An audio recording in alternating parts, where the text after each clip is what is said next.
नमस्कार, बिहार तक में आपका स्वागत है और मैं हूं सुजीत। मकर संक्रांति के अवसर पर दही चूड़ा का भोज हो और उसमें राजनीति ना हो, यह कैसे संभव है? आज मकर संक्रांति है और आज भी राजनीति हुई। मकर संक्रांति में दही चूड़ा का जो भोज का आज विभिन्न पार्टियों के द्वारा, विभिन्न नेताओं के द्वारा भोज का आयोजन किया गया है, वो राजनीति से अछूती नहीं रही। पहली राजनीति आप सुन लीजिए, पहली राजनीति वहाँ से शुरू होती है कि समय से पहले मुख्यमंत्री का एक आयोजन स्थल पर पहुंच जाना। मुख्यमंत्री नीतीश कुमार आजकल समय से पहले हर एक कार्यक्रम में पहुंच रहे हैं, जिससे आयोजक को है वो काफ़ी उनको सजग रहना पड़ता है। हो सकता है वो 15 मिनट पहले पहुंचे, आधा घंटा पहले पहुंचे, 1 घंटा पहले भी पहुंच सकते हैं। और उनको अगर उन्होंने ठान लिया कि भाई हमको पहुंचना है समय से पहले, तो फिर उनको कोई रोक नहीं सकता है। आज का वाकया ये है कि चिराग पासवान, लोक जनशक्ति पार्टी रामविलास के राष्ट्रीय अध्यक्ष चिराग पासवान ने आज अपने पार्टी ऑफिस में दही चूड़ा के भोज का आयोजन किया। सबको उसमें न्योता गया था, मुख्यमंत्री को भी न्योता था और भोज होना था 11:30 बजे से। लेकिन ये क्या, 10:30 बजे ही एलजेपी रामविलास के दफ्तर में मुख्यमंत्री नीतीश कुमार अपने लाव लश्कर के साथ पहुंच गए। उस समय जो राष्ट्रीय अध्यक्ष है चिराग पासवान, वो वहाँ मौजूद नहीं थे, वो अभी तैयार हुए नहीं थे, अपने घर से निकले नहीं थे। हालांकि उनको खबर की गई, लेकिन जब तक वो पहुँचते तब तक नीतीश कुमार वहाँ से जा चुके थे।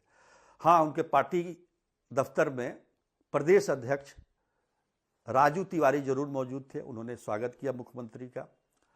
तो यहाँ तक तो बात ठीक है।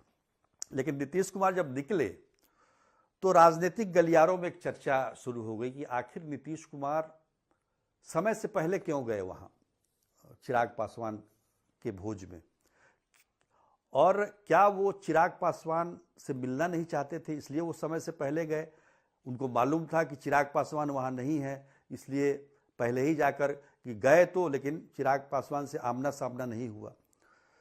देखिए, चिराग पासवान से उनकी मतलब मुख्यमंत्री नीतीश कुमार की जो एक तरह से दोनों के बीच में हम कह सकते हैं कि 2020 के चुनाव को लेकर जो मनमुटाव था, उसकी टीस लोग अभी भी महसूस करते हैं। उनको लगता है कि अभी भी वो टीस जिंदा है कहीं ना कहीं, क्योंकि नीतीश कुमार की पार्टी का ग्राफ काफ़ी नीचे गिर गया था उस 2020 में, 43 सीटों पर आ गया था 72 से। तो उस बात को लेकर आज भी लोग याद करते हैं और इस घटना को भी उससे जोड़ा जा रहा है। इसके बावजूद कि 2024 का लोकसभा चुनाव बीजेपी और चिराग पासवान और नीतीश कुमार और भी उपेंद्र कुशवाहा और जीतन राम मांझी की पार्टियों ने मिलकर चुनाव लड़ा तो 2019 का भी चुनाव एक ही साथ था, लेकिन 20 में सब गड़बड़ हो गया। तो 25 का ये विधानसभा चुनाव है। तो विधानसभा चुनाव को ध्यान में रखते हुए कई राजनीतिक पंडित अपना इसमें जो दिमाग लगाना जिसको कहते हैं वो लगा रहे हैं कि भाई ऐसा भी हो सकता है कि नीतीश कुमार ने जानबूझ के ऐसा किया हो। लेकिन जो जानकारी मिली, जो हमने बातचीत की, उनके साथ जो लोग थे, मंत्री थे, विजय चौधरी थे, तो हुआ ये कि नीतीश कुमार पहले गए अपने मंत्रिमंडल के जो सदस्य हैं रत्नेश सदा, उनके आवास पर 10 बजे से दही चूड़ा के भोज का आयोजन था। लेकिन नीतीश कुमार वहाँ 9:45 बजे पहुँच गए। और वहाँ पहुँचे तो उन्होंने, वहाँ तो उनका घर ही था, तो मंत्री जी मौजूद थे, वहाँ 10-15 मिनट बैठे मुख्यमंत्री, और उसके बाद लौटते समय उन्होंने कहा कि भाई चलिए अब चिराग पासवान जी को भी देखते हुए चलते हैं, उनके भोज में भी शामिल हो लेते हैं, फिर दोबारा आना पड़ेगा। तो गाड़ी जो है रत्नेश सदा के घर से और जो एलजेपी रामविलास का दफ्तर है बहुत ज़्यादा दूर नहीं है। चितकोहरा पार कीजिए फ्लाईओवर और यहाँ आ जाइए। तो उधर चले गए। अब वो समय से सब लोगों ने कहा भी कि अभी समय नहीं हुआ है, 11:30 बजे का समय है, लेकिन नीतीश कुमार तो नीतीश कुमार हैं, उन्होंने कहा कि नहीं ना, चल के देख लेते हैं। वैसे नीतीश कुमार को हर जगह तो कुछ ना कुछ खाते भी नहीं है, बहुत कम कुछ भी लेके अपना चल लेते हैं। उनका अपना डाइट है, अपना खाने का उनका रूटीन है। तो बस जाना था तो वो चले गए, लेकिन चिराग पासवान वहाँ नहीं पहुँच पाए, उनको खबर भी कर दी गई। तब ये चर्चा शुरू हुई कि भाई जो आखिर क्यों पहले चले गए, क्योंकि मुख्यमंत्री का जब मूवमेंट होता है तो स्पेशल ब्रांच रिपोर्ट देता है कि भाई मेजबान तैयार है, सब कुछ तैयारी हो गई है, आप आ जाइए, तब मुख्यमंत्री निकलते हैं। तो ये जानबूझ के तो नहीं हुआ है, लेकिन जब सारी बातें सामने आ गई तो लगा कि नहीं, ये मुख्यमंत्री की आजकल की आदत है ये कि वो समय से पहले कहीं भी निकल जाते हैं। इसलिए जो लोग भी उनके आसपास के हैं वो बड़ा सजग रहते हैं कि कब वो आ जाएंगे, किसी को कोई पता नहीं।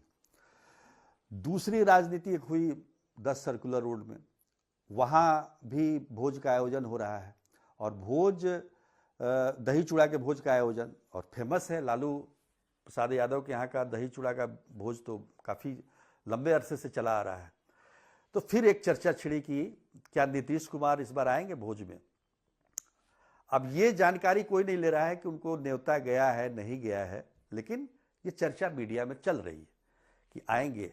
और इसी सिलसिले में एक सवाल भी पूछ लिया मीसा भारती से, जो कि पाटलिपुत्र लोकसभा क्षेत्र से सांसद हैं।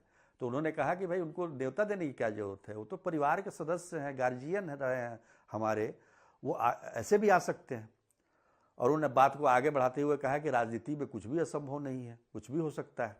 अब कुछ दिन पहले ही फिर से बिहार में अलट पलट की राजनीति की चर्चा जबरदस्त हो तरीके से चल रही थी, लेकिन नीतीश कुमार ने अपना बयान देकर उसको शांत कर दिया था।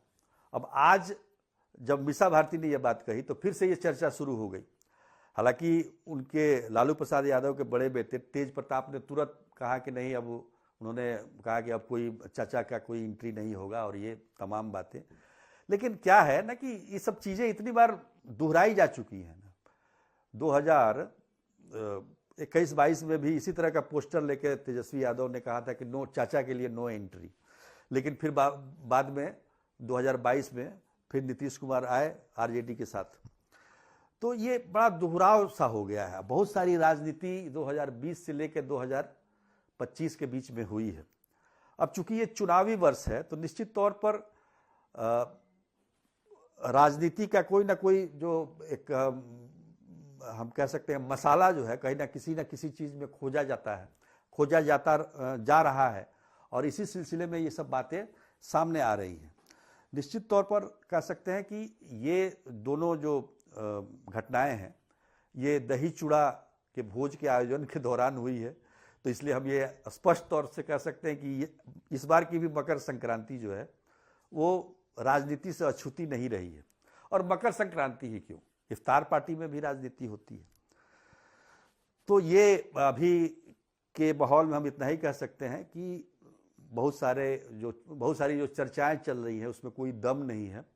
और सरकार जो है, चूँकि इस साल चुनाव होना है, तो निश्चित तौर पर जो विरोधी दल है सरकार के विरोध में, अगेंस्ट में जो है, उनका मकसद ये उनको मतलब पार्टी में लाने से ज़्यादा उनके गठबंधन में कन्फ्यूजन पैदा करने का उद्देश्य ज़्यादा होता है, उससे ज़्यादा कुछ भी नहीं है। तो आज के लिए इतना ही, तब तक के लिए नमस्कार।